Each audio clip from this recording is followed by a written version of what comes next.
Our Torah Parsha describes the successful campaign of the Israelites against the nation of Midian.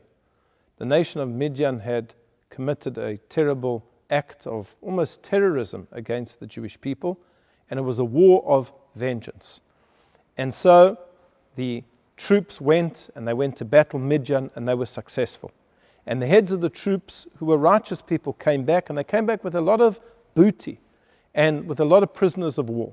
And Moshe went out to greet them, and he saw that they had taken with them many of the women that the Jewish men had actually had illicit affairs with. And he couldn't believe that they were bringing back the self-same woman.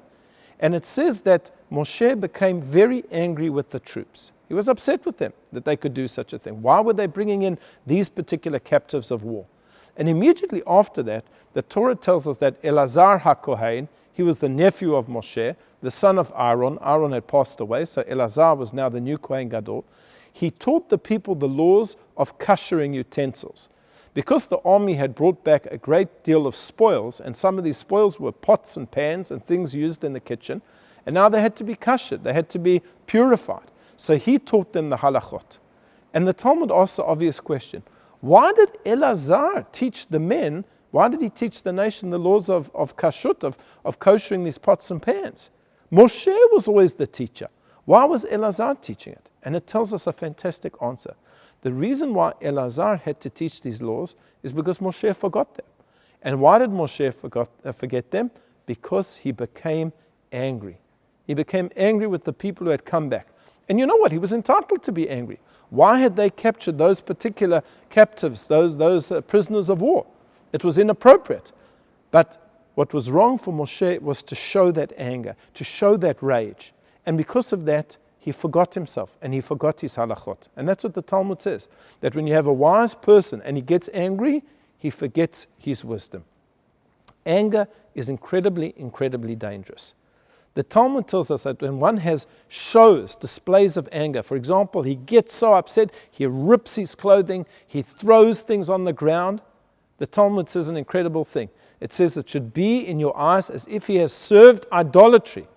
That's what getting angry is like. It's like serving idolatry. Why is it like serving idolatry? So the Talmud goes on to say, because that is the way of the Yetzer Hara. That is the way of the evil inclination. Today it tells you to get angry. The next day it tells you to do something else. The day after that it tells you to do something else. Little things, but each one is a sin until eventually you're doing a big sin, like serving idolatry. So in other words, it's a catalyst. It's not as if anger in itself is serving idolatry, but it's a catalyst.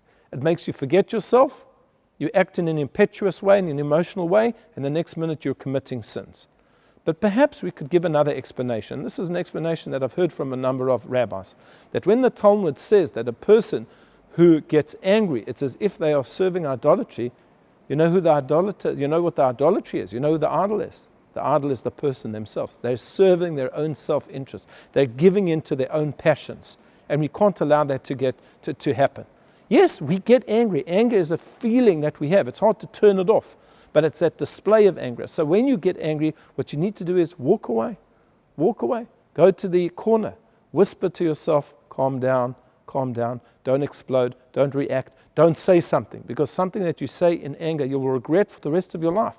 And we see this the whole time. People get upset, they see something on social media, they see something on Twitter, on Facebook, they immediately send off a post, an email, and it's so damaging it destroys their life.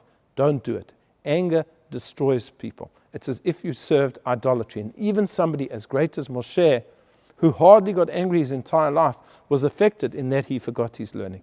So let's try to be calm. Let's try to think the situation through. Next time you get angry, the best thing to do is to just walk away. I wish you all a Shabbat Shalom.